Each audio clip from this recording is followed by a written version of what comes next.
AP triple ఆర్జుకేటీ 2025కి సంబంధించి ఎవరికైతే page 1లో seat allot అయ్యి ఉంటుందో డాక్యుమెంట్స్ ఏమేమి క్యారీ చేయాలి at the time of counselling, అలాగే ఎంత ఫీజు అనేది పే చేయాల్సి ఉంటుంది, హాస్టల్ ఫీ ఎంత ఉంటుంది, అలాగే మెస్ ఫీజు ఎంత ఉంటుంది అనేది డీటెయిల్గా మనకి కాల్ లెటర్లో అయితే క్లియర్గా యాడ్ చేశారు. వాటికి సంబంధించి క్లియర్గా మీకు ఈ వీడియోలో అయితే ఎక్స్ప్లెయిన్ చేస్తాను. వీడియోలోకి వెళ్ళే ముందు ఛానల్ ఎవరైతే ఫస్ట్ టైం ఇచ్చేస్తారో సబ్స్క్రైబ్ అయితే చేయడం అయితే మర్చిపోతూ ఆర్జుకేటీకి సంబంధించిన లేటెస్ట్ అప్డేట్స్ అన్నీ కూడా వెంటనే షేర్ చేస్తూ ఉంటాను. అయితే మనకి ఏపీ త్రిపుల్ సంబంధించి ఎవరైతే సెలెక్ట్ అయ్యి ఉంటారో మీ యొక్క కాల్ లెటర్స్ అని అయితే డౌన్లోడ్ చేసుకోవచ్చు. వెబ్సైట్ లింక్ కూడా కింద డిస్క్రిప్షన్లో ప్రొవైడ్ చేస్తాను, అక్కడి నుంచి కూడా చెక్ చేసుకోవచ్చు. అక్కడే చెక్ చేసుకున్న వెంటనే మీకు ఈ విధంగా ఇంటర్ఫేస్ అవుతుంది. మీ క్యాండిడేట్ నేమ్ చూపిస్తుంది, మీ యొక్క రిజిస్ట్రేషన్ నెంబర్ చూపిస్తుంది, అలాగే మీకు 4 క్యాంపస్లో ఏ క్యాంపస్లో మీరు సెలెక్ట్ అయ్యారు ఆ క్యాంపస్ నేమ్ చూపిస్తుంది, అలాగే మీ సర్టిఫికేట్ వెరిఫికేషన్ ఎక్కడ చేసుకోవాలి, అలాగే ఏ డేట్ను మీరు వెరిఫికేషన్ చేసుకోవాలి, అలాగే మీరు ఏ టైంలో వెరిఫికేషన్ అనేది రిపోర్టింగ్ అవ్వాలి అనేది క్లియర్గా మనకి ప్రొవైడ్ చేశారు. ఎక్కడైనా కూడా మనకి 8 AM రిపోర్టింగ్ అనమాట.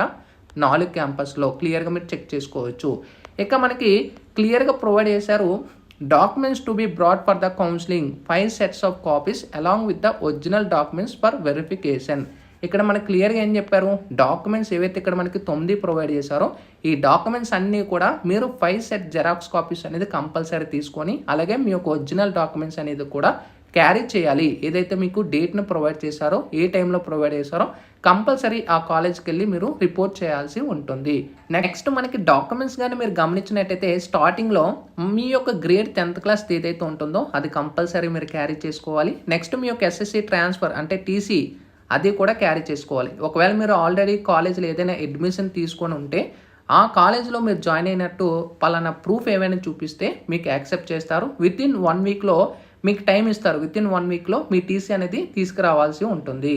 అండ్ నెక్స్ట్ మీ యొక్క స్టడీ సర్టిఫికేట్ 4th క్లాస్ నుంచి 10th క్లాస్ వరకు ఏదైతే ఉంటుందో మీ స్టడీ సర్టిఫికేట్స్ అన్నీ క్యారీ చేయాలి. నెక్స్ట్ మీ యొక్క క్యాస్ట్ కమ్యూనిటీ సర్టిఫికేట్ ఏదైతే మీ సేవ నుంచి కానీ సచివాలయం నుంచి వచ్చి ఉంటుందో అది కూడా మీరు క్యారీ చేయాల్సి ఉంటుంది. నెక్స్ట్ OC క్యాండిడేట్స్ ఎవరైతే ఉంటారో ఎకనామికల్ వీకర్ సెక్షన్ అనేది కూడా మీకుంటే EWS అనేది కూడా 2024 ఏదైతే కాంపిటెంట్ అథారిటీ వాళ్ళు మీకు ఇచ్చుంటారో అది కూడా మీరు క్యారీ చేయాల్సి ఉంటుంది. నెక్స్ట్ మీ యొక్క ఇన్కమ్ సర్టిఫికేట్ అనేది కూడా క్యారీ చేయాలి అనేది క్లియర్గా ప్రొవైడ్ చేశారు మీ యొక్క స్కాలర్షిప్ పర్పస్ అనమాట. నెక్స్ట్ మీ యొక్క 4 photographs of the candidates and parents and father and mother. మీ యొక్క ఫోటోగ్రఫీ 4, అలాగే మీ యొక్క మదర్ది, అలాగే మీ యొక్క ఫాదర్ది. ఒకవేళ మదర్ కానీ ఫాదర్ కానీ లేకపోతే మీ యొక్క గార్డియన్ది అయినా ప్రాబ్లం అయితే లేదు, ఓకేనా, గుర్తుపెట్టుకోండి. నెక్స్ట్ మీ యొక్క రేషన్ కార్డ్ అనేది కూడా మీరు ఇక్కడ క్యారీ చేసుకోవాలి. నెక్స్ట్ మీ యొక్క ఆధార్ కార్డ్ డీటెయిల్స్ ఏవైతే ఉంటాయో ఆధార్ కార్డు మీ యొక్క ఫ్యామిలీ మెంబర్స్ అందరివి అంటే ఫాదర్ అండ్ మదర్ అండ్ మీది మొత్తం ఈ 3 కూడా మొత్తం మనకి ప్రొవైడ్ చేసిన ఇక్కడ 9 ఏవైతే ఉన్నాయో ఇవన్నీ కూడా 5 set జెరాక్స్ కాపీస్ అనేది కంపల్సరీ మీరు క్యారీ చేయాల్సి ఉంటుంది, ఓకేనా. అండ్ ఒరిజినల్స్ కూడా క్యారీ చేయాలి, అప్పుడే మీకు వెరిఫికేషన్ అనేది కంప్లీట్ అవుతుంది. నెక్స్ట్ మీకు ఇక్కడ చూసుకున్నట్టయితే at the time of counselling candidates need to pay the following fee. మీకు ఏదైతే వెరిఫికేషన్ జరుగుతుందో అట్ ద టైంలో మీరు ఈ యొక్క ఫీజెస్ అనేది మీరు పే చేయాల్సి ఉంటుంది. ఇక్కడ మీరు గమనించినట్టయితే మనకి అంటే ఇప్పుడు ఇంటర్ బయట ఏదంటే inter first year inter second year ఉంటారు, కానీ మనకి ఆర్జుకేటీ త్రిపుల్ PUC 1 అండ్ PUC 2 అంటే ఇంటర్ ఫస్ట్ ఇయర్ని PUC 1 అంటారు, ఇంటర్ సెకండ్ని PUC 2 అండ్ ఇంజనీరింగ్ వాళ్ళని అయితే E1 E2 E3 E4 అని అయితే మనకి పిలుస్తారు అనమాట. అక్కడ అంటే BTech first year, BTech second year, BTech third year అనమాట, ఇలా నేమ్స్ ఉంటాయి. ఇక్కడ ఎవరికైతే ఫీజు రిమెంట్స్ ఎలిజిబిలిటీ అయితే ఉంటుందో మీరు ఎలాంటి ఫీ అనేది పే చేయాల్సిన అవసరం అయితే లేదు. ఒకవేళ మీకు ఫీజు రిమెంట్స్ కానీ లేకపోతే ఇక్కడ ప్రొవైడ్ చేసిన 45,000 అనేది మీరు పర్ ఇయర్కి అనేది మీరు పే చేయాల్సి ఉంటుంది, ఓకేనా, క్లియర్గా ప్రొవైడ్ చేశారు. ఒకవేళ మీకు ఎలిజిబిలిటీ ఉంటే మీరు ఎలాంటి పే చేయాల్సిన లేదు, ఎలిజిబిలిటీ లేకపోతే ఈ 45,000 మీరు పే చేయాల్సిందే. అండ్ నెక్స్ట్ మీకు అడ్మిషన్ ఫీ ఆఫ్ ఇక్కడ క్యాండిడేట్స్ ఎవరైతే ఉంటారో కంపల్సరీ మీరు అడ్మిషన్ ఫీ అనేది పే చేయాల్సిందే, ఓకేనా. 1000 రూపీస్ అనేది నార్మల్ క్యాండిడేట్స్ వాళ్ళకి ఉంటుంది, 1000 రూపీస్ పే చేయాలి. అలాగే 500 రూపీస్ అనేది SC ST క్యాండిడేట్స్ వాళ్ళకి, నార్మల్ OC BC వాళ్ళకి 1000 రూపీస్ ఉంటుంది అనమాట, OC BC వాళ్ళకి. ఒకవేళ SC ST వాళ్ళు అయితే 500 రూపీస్ అనేది అడ్మిషన్ ఫీ ఉంటుంది, అది అందరూ కూడా అక్కడ పే చేయాల్సిందే. నెక్స్ట్ 1200 రూపాయలు అంటే 1200 రూపీస్ అనేది మీ యొక్క ఇన్సూరెన్స్కి సంబంధించి అంటే ఇన్సూరెన్స్ బై యూనివర్సిటీ ఇన్సూరెన్స్కి సంబంధించి 1200 రూపీస్ అనేది మీరు పే చేయాల్సి ఉంటుంది, ఓకేనా. అండ్ నెక్స్ట్ మీకు రీఫండబుల్ కాస్ట్ అండ్ డిపాజిట్ కిందన 1000 రూపీస్ అనేది కూడా మీరు పే చేయాల్సి ఉంటుంది. Next on the time hostel maintenance charges కింద 1000 రూపీస్ అనేది పే చేయాలి. అయితే ఇక్కడ మనం గమనించినట్టయితే టోటల్గా మీరు కాలేజీలో జాయిన్ అయ్యి కౌన్సిలింగ్ టైంలో 4200 అనేది క్యారీ చేసి అక్కడ మీరు ఇక్కడ అమౌంట్ అనేది పే చేయాల్సిందే. మొత్తం కలిపి 4200 రూపీస్ ఉంటుంది. అదే ఎస్సీ ఎస్టీ క్యాండిడేట్స్ వాళ్ళకైతే 3700 అంటే 3700 రూపీస్ అనేది మనకి ఇక్కడ ప్రొవైడ్ చేయడం అయితే ఒకవేళ మీకు ఏమైనా డౌట్స్ ఉంటే కూడా మనకి ఇక్కడ హెల్ప్ లైన్ నెంబర్స్ అనేవి ప్రొవైడ్ చేశారు అండ్ వెబ్సైట్ అనేది కూడా ఇవ్వడం అయితే జరిగింది. సో మీరు వాళ్ళకి కాంటాక్ట్ అయితే అవ్వచ్చు. అండ్ ఇక్కడ మనకి ఇంపార్టెంట్ పాయింట్స్ అని కొన్ని యాడ్ చేయడం అయితే జరిగింది ఆర్జుకేటీకి సంబంధించి. ఇక్కడ మనకి చెప్తున్న ప్రకారం the first 2 years of PUC batches ఎవరైతే ఉంటారో Ongole campus will be accommodated in prefabs అంటే ఒంగోలు క్యాంపస్ ఎవరైతే ఉంటారో స్టార్టింగ్ 2 years కూడా మీకు ఆర్కే వ్యాలీలో స్టడీ అనేది జరుగుతుంది. మ్యాక్సిమం అనేది ఇక్కడ మనకి ప్రొవైడ్ చేశారు. ఇక్కడ మీరు మీ యొక్క సీనియర్స్ వాళ్ళు కూడా అడగచ్చు. అంటే శ్రీకాకుళం క్యాంపస్ ఎవరైతే ఇంజనీరింగ్ వాళ్ళు ఉంటారో E3 E4 అంటే బీటెక్ థర్డ్ ఇయర్ అంటే బీటెక్ 4th year వాళ్ళు నూజివీడు క్యాంపస్లో వచ్చి స్టడీ అనేది కంటిన్యూ చేస్తారు. అంటే అక్కడ అకామిడేషన్ అక్కడ సరిగ్గా లేకపోవడం వల్ల నూజివీడులో ప్రొవైడ్ చేస్తారు అన్నమాట. సో ఈ విధంగా ఎవరైతే ఒంగోలు క్యాంపస్లో ఉంటారో ఆర్కే వ్యాలీలో జరుగుతుంది.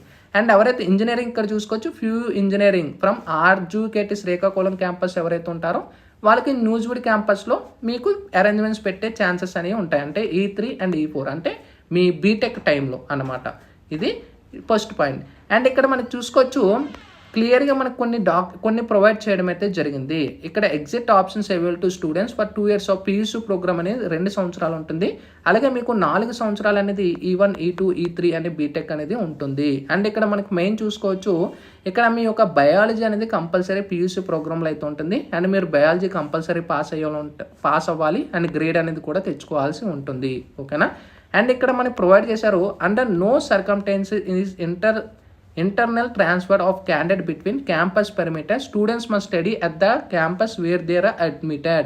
మీకు ట్రాన్స్ఫర్ అనేది ఎక్కడా కూడా ఉండదు. మీకు ఏ క్యాంపస్లో ఎలాట్ అయి ఉంటుందో ఆ క్యాంపస్లోనే మీ స్టడీ అనేది కంటిన్యూ చేసుకోవాల్సి ఉంటుంది అనేది క్లియర్గా ప్రొవైడ్ చేయడం అయితే జరిగింది. అండ్ ఫీజు రిమెంట్స్కి సంబంధించి కూడా పీయూసీ ప్రోగ్రామ్ అనేది మనకి ఇక్కడ ప్రొవైడ్ చేశారు. 45,000 అనేది మనకి స్టార్టింగ్లో డిస్కస్ చేశాం కదా. అండ్ బీటెక్ ప్రోగ్రాంలో 50,000 ఉంటుంది అనేది క్లియర్గా మనకి ప్రొవైడ్ చేయడం అయితే జరిగింది. అండ్ ఇక నెక్స్ట్ మీకు పీయూసీ ఫస్ట్ ఇయర్లో 45,000 ఉంటుంది. అండ్ పీయూసీ సెకండ్ ఇయర్ 45,000 అంటే 45,000 అనేది అమౌంట్ అనేది మీరు పే చేస్తారు. ఒకవేళ మీకు ఫీజు రిమెంట్స్ ఉంటే ఏ అమౌంట్ మీరు పే చేయాల్సిన లేదు, గవర్నమెంటే మీకు ఫీజు అనేది పే చేస్తుంది. అండ్ బీటెక్లో చూసుకోవచ్చు 50,000 అనేది సంవత్సరానికి అనేది మనకి బీటెక్ ప్రోగ్రాంలో ఉంటుంది. ఓకేనా. అంటే first year 50,000, second year 50,000, third year 50,000, fourth year 50,000. ఓకేనా. గుర్తుపెట్టుకోండి. ఫీజు రిమెంట్స్ లేకపోతే మొత్తం మీరే పే చేసుకోవాల్సి ఉంటుంది. ఓకేనా. నెక్స్ట్ మీరు గమనించినట్టయితే ఇక్కడ మనకి ఆర్టీఎఫ్ కిందన ఇక్కడ మనం ప్రొవైడ్ చేశారు. ఏం ప్రొవైడ్ చేశారు? Candidates must pay the actual mess fee ఏదైతే ఉంటుందో యూనివర్సిటీ మెస్ ఫీ అంటే మీ యొక్క ఫుడ్ ఏదైతే ఉంటుందో అది అప్రాక్సిమేట్గా మనకి నెలకి 3,000 అనేది మీరు పే చేయాల్సి ఉంటుంది. అంటే నెలకి 3,000 అంటే ఉదయం మధ్యాహ్నం సాయంత్రం స్నాక్స్ అన్నీ కలిపి పర్ మంత్ 3,000 అంటే వెరీ వెరీ బెస్ట్ అని చెప్పుకోవచ్చు. 3,000 మాత్రమే యూనివర్సిటీకి మెస్ ఫీ అనేది మీరు పే చేస్తారు. అది కూడా మీకు MTF స్కాలర్షిప్లో మీకు అమౌంట్ కానీ వస్తే మీకు రిమైనింగ్ బ్యాలెన్స్ మీరు పే చేస్తే సరిపోతుంది. అండ్ ఇంకా Telangana students are eligible for fee reimbursements కూడా మనకు ప్రొవైడ్ చేశారు తెలంగాణ వాళ్ళకి కూడా. అండ్ ఇక్కడ మనం చూసుకోవచ్చు అప్ గ్రాడ్యుయేషన్ ఆర్జుకేటీ MOI కొన్ని ప్రొవైడ్ చేశారు. ఇవి మీరు చెక్ చేసుకోండి. అండ్ పాలసీకి సంబంధించి అలాగే మనకి రూల్స్ రెగ్యులేషన్స్ యూనివర్సిటీ అనేది కూడా మీరు ఫాలో అవ్వాల్సి ఉంటుంది అనేది ప్రొవైడ్ చేయడం అయితే జరిగింది. అలాగే ఎటువంటి ర్యాగింగ్ ఇలాంటి ఏమి ఉండవు కూడా మనకు ప్రొవైడ్ చేశారు. ఇవి కొన్ని ఇంపార్టెంట్గా మనకి ప్రొవైడ్ చేశారనమాట. ఓకేనా. సో ఇవి మనకి ఆర్జుకేటీకి సంబంధించిన రిక్వైర్మెంట్ సర్టిఫికేట్స్ అలాగే మీరు పే చేయాల్సిన ఫీజెస్ అనేది. ఇంకా మీకు ఏమైనా డౌట్స్ ఉంటే కూడా కామెంట్ సెక్షన్లో తెలియచేయండి. వాటికి సంబంధించి కూడా ఫర్దర్గా మీకు ఇన్ఫర్మేషన్ అప్డేట్స్ అయితే వీడియోస్లో అందిస్తూ ఉంటాను. Sign up bye friends. Thank you.